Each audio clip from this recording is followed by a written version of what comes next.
Como ya saben, soy médico. ¿Qué? ¿Tú médico? ¿Acaso ellos no ganan millonadas? ¿Qué hace un médico haciendo videos en YouTube? Recuerden que vivo en Latinoamérica. Acá a los médicos no nos va tan bien. Tal vez nos va un poco mejor que a las otras carreras, pero digamos que no es tan bueno. Asimismo, siendo médico me queda menos tiempo para hacer lo que me gusta y me rehúso categóricamente a que los videos se conviertan solamente en un hobby. Mi más grande sueño es volverme escritor. Quiero hacer de eso mi manera de subsistir. Desde luego el camino no va a ser fácil, no ha sido fácil, y cuando me gradué del colegio para mí no era una posibilidad estudiar literatura, no porque no pudiera costeármela. De hecho, me gradué de una universidad pública. Aquí en mi país, en Colombia, abundan y son muy buenas de hecho. Sin embargo, con el miedo patente a morirme de hambre, que muchos en mi medio, no los culpo, me impusieron de si no estudiaba alguna de las 3 carreras más famosas de este país, y creo que de toda Latinoamérica, que son ingeniería, derecho y medicina, no iba a poder ser nadie. Luego descubriría que un escritor, antes de poder subsistir solo con la literatura, antes de publicar sus libros, tiene que hacer otras cosas, como de hecho descubrí ahora con YouTube. Y por eso es que estoy aquí. Antes de continuar, lo primero que tengo que hacer es agradecerles a todos ustedes por todo el apoyo que a lo largo de este año, después de haber iniciado esta aventura, he recibido. Ha sido para mí una de las experiencias más vívidas y de verdad nunca creí que en una plataforma como YouTube lo hubiese encontrado. Cada día que pasa y hago contenido, me cercioro más de que es lo que quiero hacer con mi vida. Inicialmente, este canal era para darme más visibilidad y poder mostrarles a ustedes mis escritos, algo que eventualmente haré. Sin embargo, apenas somos 10.000. Todavía siento que es muy pronto. Y sé que para poder llegar a esos 100.000, o incluso tal vez es fantasear, pero bueno, esto es un canal de fantasía, cuando llega al 1.000.000 tengo que dedicarle muchísimo más tiempo. Pero el tiempo no está de mi lado. Y quiero disminuir la cantidad de tiempo que le invierto a mi trabajo como médico para seguir haciendo estos videos. Dejar finalmente mi trabajo y dedicarme de lleno a esto, meterme de cabeza, como diría. Para eso abrí Patreon. Como todos saben, la remuneración de YouTube es muy buena, sin embargo, fluctúa demasiado. Videos que considero que van a tener una gran visibilidad terminan siendo un total fiasco, y ese mes termino por no recibir ni un solo dinero. El tiempo que invierto para hacer estos videos no es mínimo, es todo mi tiempo libre, que como ya pueden intuir, no es mucho. Tal vez en Patreon tenga alguna manera, a través de sus colaboraciones, de reducir la cantidad de horas que le invierto a la medicina para dedicarme más a hacer estos videos. Por eso hoy aprovecho la oportunidad no solo para presentar mi Patreon, sino para sincerarme y demostrarles un poco de mi segunda vida. ¿Qué mejor manera que mezclarla con la fantasía? Pero bueno, ¿cómo podría mezclar yo la medicina con la fantasía? Pues fácil. Vamos a analizar los conocimientos básicos que todos necesitamos para poder hacer una buena historia de fantasía. Pasaremos desde los lugares más óptimos para herir al personaje, si no lo quieres matar, sino solamente incapacitarlo por unas horas, hasta cómo es un médico realmente verosímil en una historia. No solo de fantasía, en cualquier formato de ficción, ya que cometen errores garrafales que dañan la inmersión. Y a la hora de la verdad, ni siquiera es necesario ser médico para notar que son cosas que no pueden ser posibles. Y bueno, manos a la obra. Me gustó. Si esto te interesa, este es tu lugar, te aseguro que te va a encantar. Bienvenidos sean todos a Fantasía Visceral, desentrañando la fantasía.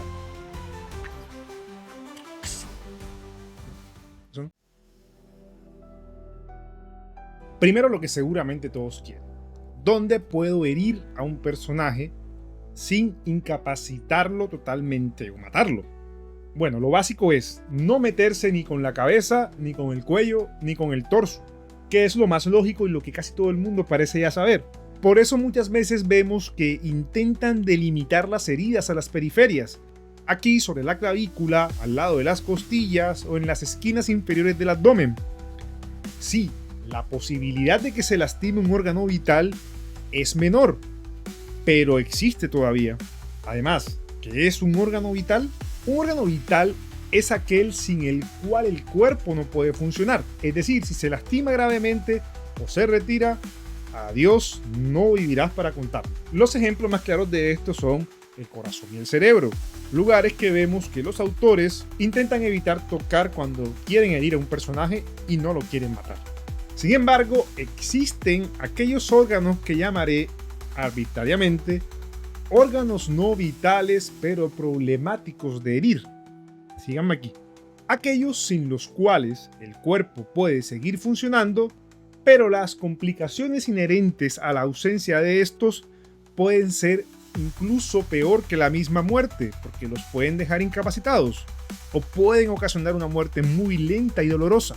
Los ejemplos más claros de esto son las vísceras abdominales, el hígado, el vaso, el páncreas, los riñones, la vejiga y especialmente los intestinos.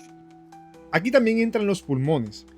Pero ¿qué pasa cuando hieres alguno de estos órganos? Bueno, la buena noticia es que tu héroe seguramente seguirá viviendo.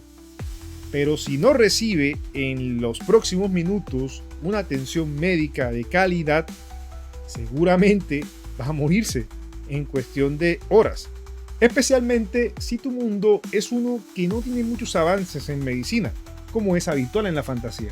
Si se perfora alguno de los tramos del intestino, toda esa caca que iba en el viaje hacia el exterior se va a salir hacia la cavidad abdominal. La caca, como es bien sabido, está llena de toda suerte de bacterias. Si cae caca dentro de tu pancita, bueno, sin antibióticos ni procedimientos quirúrgicos eficientes, no vivirás para contarlo. Seguramente todos conoceremos a alguien con peritonitis, ¿no? Curiosamente, es una enfermedad lo bastante común todavía hoy en día con todos los avances y todavía puede ser potencialmente mortal. Pero si tu mundo, por ejemplo, es uno medieval o algo parecido, como ya dije, que no está muy avanzado en los conocimientos médicos, no habrá manera alguna de que se salve de una peritonitis. Será una muerte larga, lenta y dolorosa. Tu héroe o tu heroína se pudrirán de toda la caquita que se le acumuló dentro de la pancita. Otro ejemplo serían los riñones, ubicados también en las periferias del abdomen. Lugares favoritos para aceptar heridas por los autores. Son dos riñones, todos lo sabemos. Los dioses en su gran sabiduría crearon dos, porque puedes vivir con uno. Obviamente en la actualidad tienes que ir a donde el médico frecuentemente a hacerte chequeos, a ver cómo funciona tu riñón que quedó, o en el caso del pulmón también. Pero actualmente puedes vivir con uno solo de estos órganos. Pero no es tan sencillo, y menos en un setting fantástico, que te hieran un riñón, te encoges de hombros y bueno, sigamos con nuestra aventura. Tengo otro riñón de sobra, ¿no? No, el riñón es un órgano ricamente vascularizado, es decir, tiene gran flujo sanguíneo. Una herida mal asestada en el riñón ocasionará una hemorragia tan masiva que el paciente podrá desangrarse en cuestión de minutos. Si estas arterias que se hirieron no son cauterizadas o clampeadas, es decir, una pincita se tapa la arteria y ya deja de sangrar, el paciente se va a desangrar. Actualmente todavía sigue siendo muy difícil detectar sangrados en las arterias renales, especialmente después de un trauma. Tanto que muchos cirujanos lo que prefieren es simplemente quitar el riñón, clampearlo directamente de la arteria renal principal que proviene de la aorta y sacarlo. No perder tiempo en ver cuál es la arteria, que a veces es minúscula y ni siquiera puede verse a simple vista. Imagínense ustedes en un setting medieval fantástico. Esto sería imposible. ¿Por qué traigo a colación esto? Porque estos órganos no vitales pero problemáticos de herir son los predilectos por los autores para herir, valga la redundancia.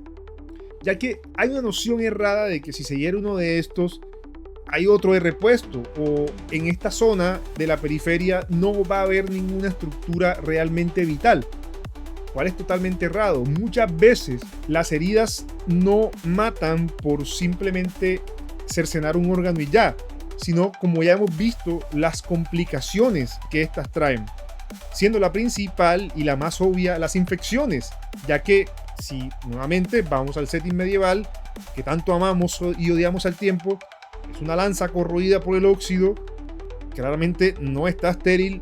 Si no te mata el sangrado, te va a matar la infección. Entonces vemos que hieren al personaje en el costado. Me hirieron.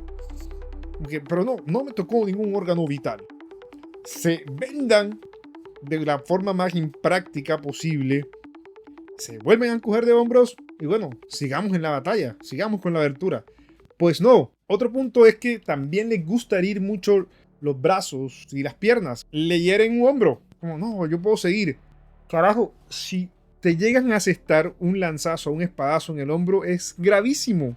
No solamente porque muy seguramente no vas a poder recobrar la movilidad de esa articulación, sino por lo que ya he mencionado. La gran cantidad de vasos sanguíneos que pasan por ahí, que tienen gran presión, que sin el adecuado procedimiento quirúrgico no va a sanar y te vas a desangrar. Además, volvemos a las infecciones.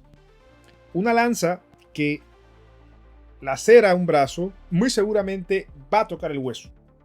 El hueso es de las estructuras más sensibles a las infecciones que existen.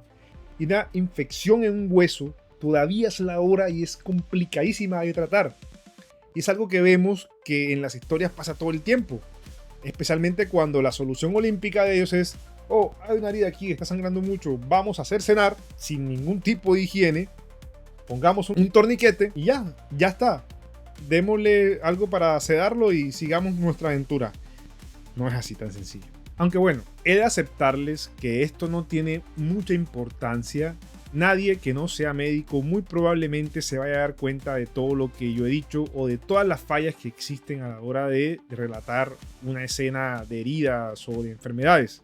Sin embargo, siento que esta necesidad por hacer a nuestros mundos más creíbles, más realistas en cierto sentido, es el principal motor para hacerlos más originales y refrescantes.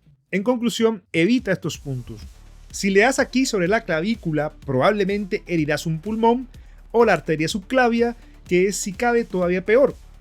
Si le das acá en la esquina del abdomen, probablemente te lleves por delante una tripa o un riñón. Y ya sabes, caquita o sangrita dentro de la pancita, muerte lenta y dolorosa. Aquí sobre el pubis ni se diga. Casi lo mismo que con las tripas. Le das a la vejiga y bueno, todavía es la hora y es complicadísimo tratar a una vejiga y que cicatrice bien.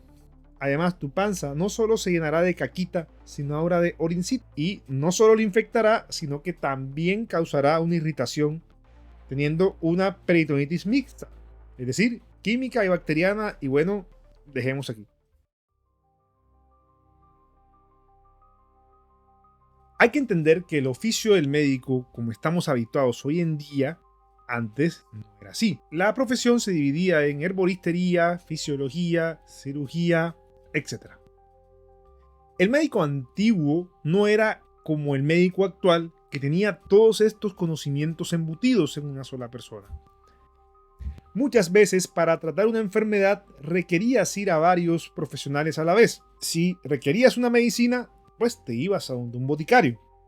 Si requerías una cirugía, pues te ibas a donde un cirujano.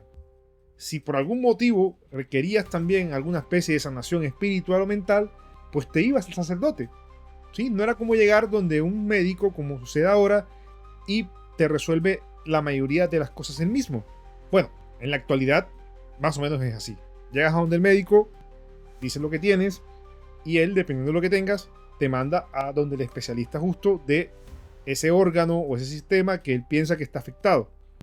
Bueno, eso sí hablamos de un país con los suficientes especialistas. Acá en Colombia, el médico general, o sea, nosotros, yo, lo somos todo, tenemos que hacer de todo y tenemos que intentar resolver cosas que a veces no podemos. Y bueno, siento que es modestia aparte lo que nos hace muy bueno. Por lo tanto, hacer un personaje, un médico actual, en un setting de fantasía, a no ser que es una fantasía urbana con elementos de este mundo o algo más futurista, no tiene mucho sentido. Así como no tiene sentido usar el término médico en sí mismo para referirse a un profesional de la salud en un mundo que no tiene absolutamente nada que ver con este.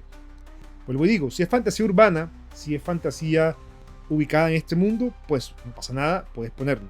Pero si es un mundo totalmente inventado, la palabra médico no tiene cabida. Y esto es porque la palabra médico proviene del latín medicus, medicus, que significa el que cura, que a su vez viene del latín mederi, que significa cuidar o sanar. Si Roma no existe en tu mundo fantástico, pues no puede haber médicos, o no el término de médicos más bien. Y ustedes dirán, si usamos esa lógica, entonces ninguna palabra, casi que ninguna palabra de cualquier lengua romance o cualquier lengua existente en el mundo real puede ser usada y tendríamos que inventarnos los idiomas de cero. Sí y no. Lo que no deberíamos usar en historias de fantasía inventadas, con mundos inventados, son sustantivos o términos que hagan referencia a contextos históricos, personajes específicos que realmente existieron. Un ejemplo de esto es usar la palabra guillotina o victoria pírrica, que evocan claramente a personajes que existieron en la vida real. Lo mismo sucede con el término médico. Lo mejor en estos casos, para hacerlo un poco más creíble y auténtico, es usar palabras que no tengan estos contextos históricos ni personajes y que puedan traducirse en cualquier otro idioma y sean lo mismo, como por ejemplo los sanadores o los curanderos, o los términos técnicamente más aceptados de físico o fisiólogo, para referirse a los médicos. Entonces un médico verosímil en una historia de fantasía sería uno al que no podríamos llamar médicos y tendría que necesitar de otros para poder tratar una enfermedad, sí. Aunque, ¿qué es lo verosímil en un mundo de fantasía? Un mundo totalmente inventado, cuyas reglas las inventa el autor. Pero vuelvo y digo, mantener la coherencia de ciertos aspectos del world building en tu mundo, comparándolo con la realidad, es lo que al final diferencia a un mundo bien hecho e interesante a uno más bien soso y poco elaborado. Volvemos entonces al detalle más espinoso del world building. Los mundos en fantasía son ficticios, a menudo sazonados con magia que no respeta para nada las leyes naturales. Así que el límite es la imaginación del autor, ¿no? Me parece que no. El verdadero límite es la capacidad del autor en mezclar estos elementos de la realidad con lo mágico y hacerlo coherente y verosímil. En un mundo donde existen hechizos como Cure Wounds o brebajes como las Healing Potions, ¿qué necesidad tendríamos de un médico? Si simplemente vas a donde el hechicero o vas a la tienda mágica del pueblo y hey, dame por favor unas cuantas pociones para curarme, o le pagas al hechicero para que te castee Cure Wounds y ya. Esto en una partida de Calabozo y Dragones funciona de maravilla porque es una mecánica del juego que le otorga calidad de vida al juego, ¿sí? Imagínate donde en una partida de Calabozo y Dragones teníamos que ir donde el médico y hacer y traer una consulta médica. Tal vez sería algo interesante de probar, pero nos tomaría demasiado tiempo esa partida y ya de por sí las partidas de Calabozo y Dragones se pueden expandir hasta por años. Sin embargo, siento que ya en la narrativa este tipo de mecánicas se están volviendo ya muy saturadas. Ya están pareciendo muy sosas, sin sabor. ¿No sería más interesante que nuestros personajes en este mundo mágico incluso tuvieran necesidad de consultar a médicos comunes y corrientes? Bueno, la verdad no. Consultar a médicos comunes y corrientes no. Solemos ser las personas más aburridas del mundo y aunque seguramente muchos hayamos crecido viendo sala de emergencias en Discovery Channel, no es tan interesante. Créanme que no, la mayoría de las veces sentarte durante más de 6 horas a atender diarreas y gripas, o chequeos generales, o desparasitar. Así que no tan comunes y corrientes, por favor. Mejor, como buenos adictos a la fantasía, sazonémoslos un poco con magia. ¿Qué tal si hacemos a un médico que pueda percibir el flujo sanguíneo a través de su magia y detecte en qué punto de las arterias hay una obstrucción, o en qué punto realmente está esta hemorragia que es interna y no la podemos ver, y al mismo tiempo pueda controlar este flujo sanguíneo y sanar? Estas combinaciones desde luego nos pueden dar unos resultados de los más auténticos y originales. Sin embargo, otro consejo es oriéntate, ya sea con inteligencia artificial, ya sea con algún amigo médico o algún familiar. No me digas que no tienes, porque los médicos somos una plaga y Todo el mundo conoce a algún médico. En algún círculo social o en la familia hay un médico, puedes preguntarle. Y no hay nada que más le gusta a los médicos cuando se reúnen con gente que no es médico que hablar de medicina. De lo único que saben hablar. Entonces tú le preguntas, le dices, voy a hacer una historia de fantasía, quiero hacer que esta enfermedad, bla, bla, bla, bla, bla, y te aseguro que te va a explicar. Orienta. O puedes preguntarme a mí, pero solo si te suscribes al Patreon. No, mentira. Me puedes preguntar a mí en los comentarios, no pasa nada. Todavía no. Pero si te suscribes, mejor. Gracias. El punto es que no hagas como autores renombrados, como mi querido Santiago Posteguillo, que en una novela que pone la vena aorta y todo lo que él ha escrito hasta ese momento se derrumba porque vena aorta es decir como follar por la virginidad. Más o menos. Es un oxímoron total. Y bueno, ya he explicado lo suficiente. Esto, gracias a los dioses, no es un canal de medicina, sino de fantasía. Así que ya basta de chachara médica. Terminemos aquí. No es necesario tener todos estos conocimientos de medicina para hacer una cena o narrar algún acontecimiento de heridas o de enfermedades y que sea bueno. Casi nadie va a saber si cometes algún error garrafal. Sin embargo, asesorarte un poco lo va a hacer más creíble, por tanto más empatizable, y créeme que tu mundo va a agradar mucho más si le prestas atención especial a estos detalles. Sigue los consejos de mantener a las heridas alejadas de la cabeza, el cuello y el torso, no importa si es en las periferias, si quieres que tus personajes no mueran o queden incapacitados de por vida. Define bien si tu setting es un setting con conocimientos medievales o antiguos o conocimientos más actuales o futuristas, para que puedas poner si es un médico que puede saber todas las ramas de la medicina o simplemente va a ser un boticario, un cirujano, un fisiólogo o etc. Por último, siempre es bueno combinar estos elementos de la realidad médica y de la magia. Créeme que van a salir resultados de los más creativos y originales, que es lo más importante. Originales en un género ya tan saturado que requiere cosas más originales, y por eso yo soy de los autores, de los creadores de contenido que apuesta a acercar más la fantasía al realismo para darle más originalidad, si es que esto tiene algún sentido. Y bien, eso ha sido todo por hoy. Espero que te haya gustado el video. Antes de continuar, permíteme agradecerte si has llegado hasta aquí por sacar algo de tu tan valioso tiempo y dedicarle a esto que tanto me gusta hacer, tanto me apasiona. Es para mí la mejor recompensa que alguien tome de su tiempo para verlo. Sin embargo, como siempre digo, no solo de pan viven los hombres, ni cualquier otra raza. Por eso, no olvides darle like, suscribirte y comentar para mejorar mi visibilidad en la plataforma.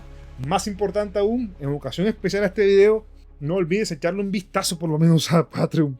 Suscríbete a Patreon. Y así ayudarme a seguir haciendo este contenido que tanto nos apasiona. Ya dije eso, ¿verdad? Sí, ya lo dije. Bueno, no importa. Lo saben, me apasiona mucho. Así que, sin más, esto es por ustedes. Hasta la próxima. Nos vemos.